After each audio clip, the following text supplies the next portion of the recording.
Fala galera, seja bem-vindo a mais esse vídeo. Eu sou o Rodrigo Queiroz, estamos no Matemática Fácil, então vamos lá, sem enrolar, para o assunto de hoje.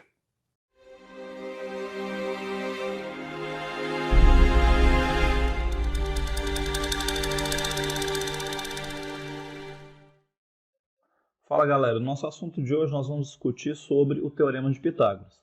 Mas antes disso, para a gente recordar qual é a presença, a importância do triângulo no nosso cotidiano e que às vezes a gente nem nota com tanta facilidade, né? Aqui, por exemplo, a gente tem um instrumento musical, que é o triângulo. Eu tenho, por exemplo, a presença no teto das casas, dos chalés, também alguns em formato de triângulo. As pirâmides do Egito, que são um monumento mundial. O formato de brincos, por exemplo, estampas, igual, por exemplo, está aqui nesse cobertor. Então, a gente tem a presença de triângulos no nosso cotidiano, que a gente não tem tanta atenção a isso. Uma coisa que a gente tem que recordar, em qualquer triângulo, não importa o formato dele, sempre que eu tenho um triângulo, a soma dos ângulos internos, né, aqueles três ângulos internos que todo triângulo tem, sempre que eu fizer a soma desses três ângulos, vai dar 180 graus. Não importa quais são os valores, eles nem sempre vão ser os mesmos, mas a soma desses três ângulos sempre vai ser 180. Não importa o formato do meu triângulo. Sempre que eu somar esses três ângulos de dentro, o valor dessa soma tem que ser 180 graus. Eles podem ter o mesmo valor, por exemplo, todo mundo ser 60 graus, né? Aqui é 60 e os demais também, todo mundo 60 graus. Eles podem ter valores diferentes, por exemplo, um é 30, 60, 90, 120 e, enfim. A soma dos ângulos sempre tem que ser 180 graus, em qualquer triângulo, em todo triângulo isso vai acontecer, certo? A gente tem nomenclatura, a gente tem uma classificação para os triângulos em relação aos ângulos e aos lados. Hoje a gente vai comentar em relação aos ângulos. Todo triângulo que eu tenho os três ângulos, aqueles três ângulos internos menores do que 90 graus, recordando, né, qualquer ângulo menor do que 90 graus, ele recebe o nome de ângulo agudo, né, como a gente colocou aqui. Então, todo triângulo que os seus três ângulos internos, o valor é menor do que 90 graus, ou seja, os três ângulos são agudos, ele recebe o nome de triângulo acutângulo, certo? Todo triângulo acutângulo ele vai ter os seus três ângulos medindo menos do que 90 graus, são menores do que 90 graus, então ele recebe o nome de ângulo agudo, cada um deles, tá?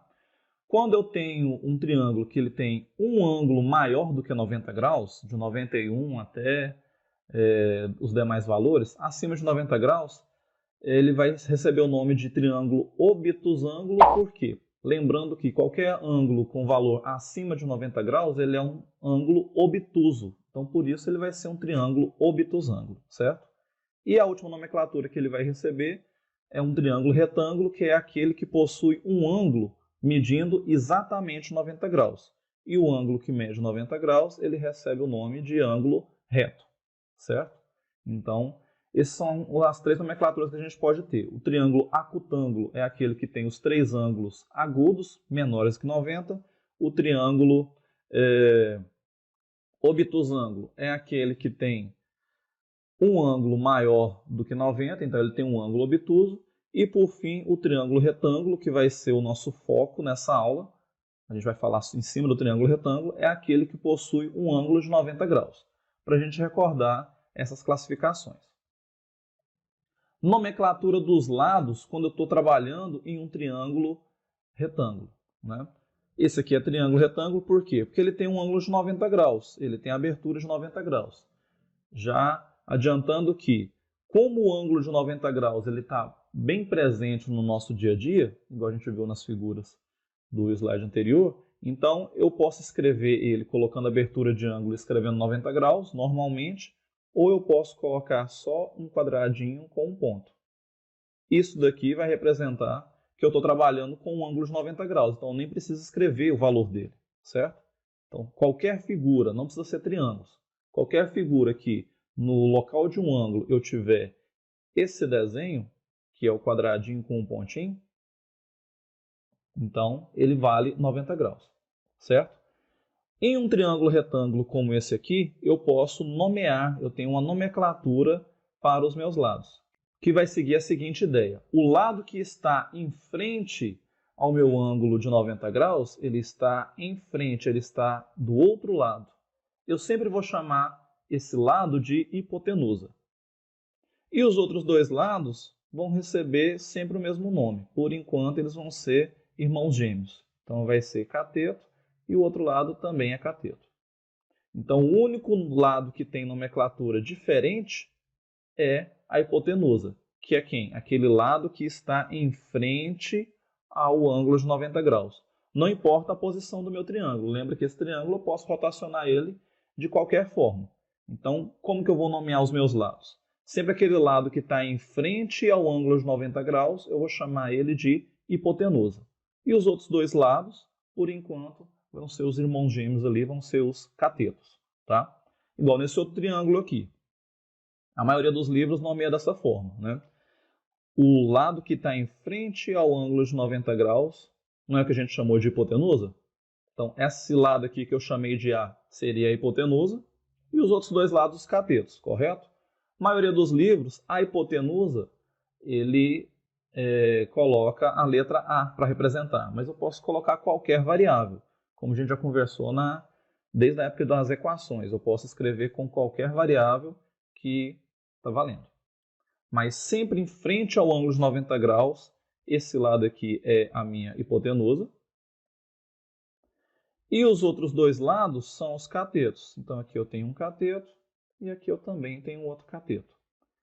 E a relação de Pitágoras, que era um matemático grego, Pitágoras de Samos, diz o seguinte. Eu coloco lá a minha hipotenusa ao quadrado, ou seja, A ao quadrado, ele vai ser igual à soma dos outros dois catetos ao quadrado. Quando eu pego aqui A ao quadrado, que é a minha hipotenusa, é igual à soma dos outros dois catetos. A ordem dos catetos eu posso mudar normalmente. Então, tanto faz num exercício eu escrever primeiro o valor do cateto B, depois o valor do cateto C. Então, entre esses dois aqui, eu posso alternar o valor. Quem que eu tenho que ter cuidado sempre na hora de escrever? Quem vai ser a hipotenusa, porque a hipotenusa é sempre quem está em frente ao ângulo de 90 graus. E ele está aqui isolado, ele está sozinho na minha fórmula. Então, eu tenho que ter cuidado no exercício, certo? Essa aqui é a relação que a gente chama de teorema de Pitágoras, ou a grosso modo, depois que a gente começar a usar bastante, vamos chamar ela de tio-Pit, tá? A ao quadrado é igual a b quadrado mais c quadrado, lembrando que o A é sempre a sua hipotenusa. Vamos para outra tela para fazer alguns exemplos.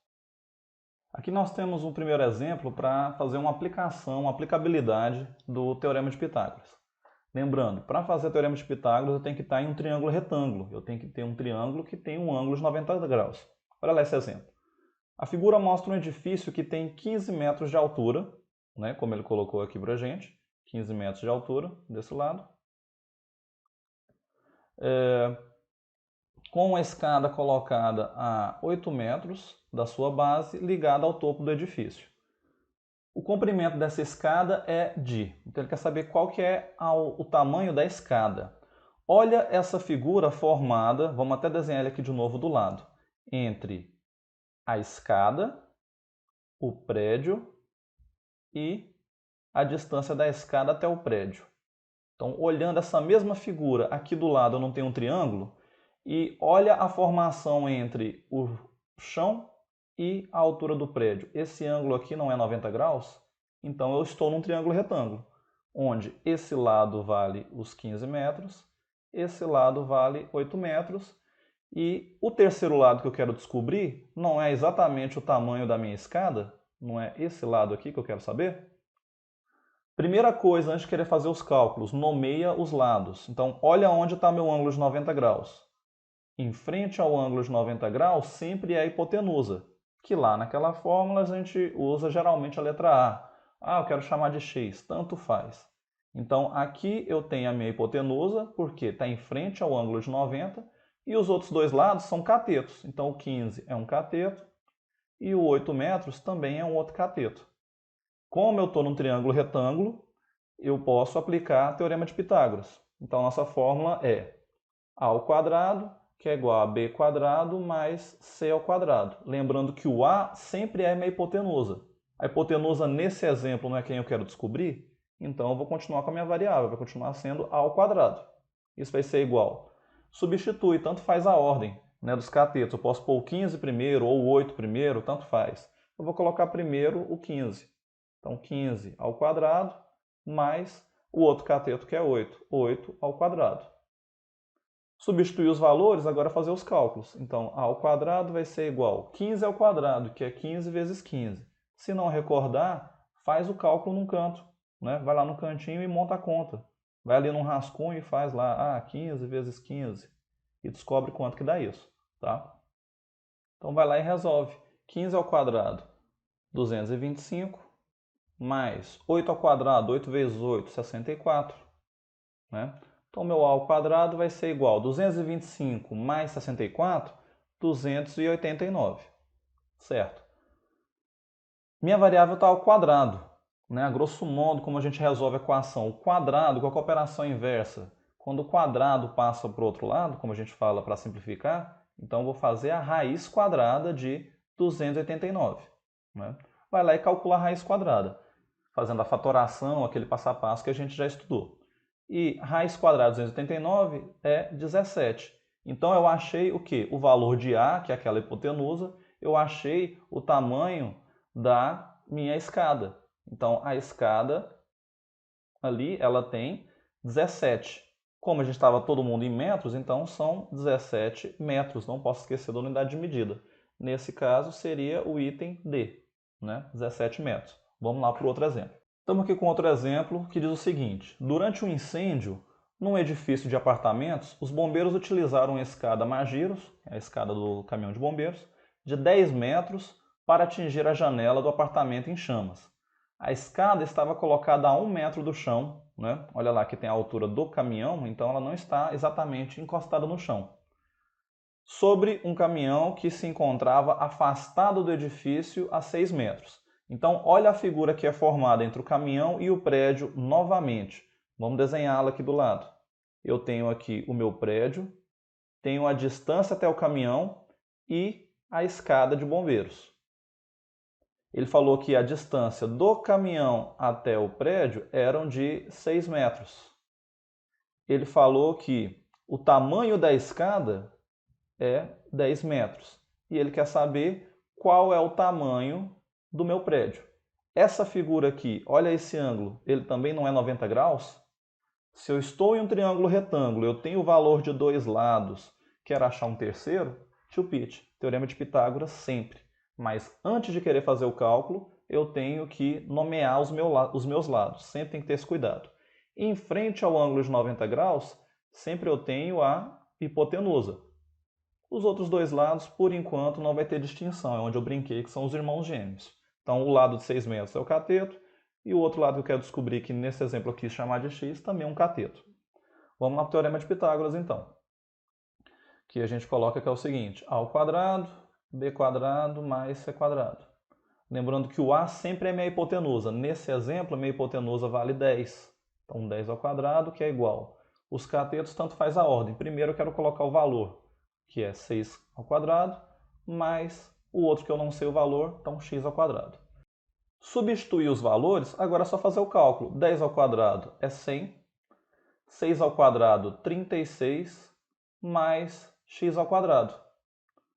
Então vamos inverter os lados aqui. Vai ficar 100, 36 vai passar negativo, igual a x ao quadrado. 100 menos 36, 64, igual a x ao quadrado.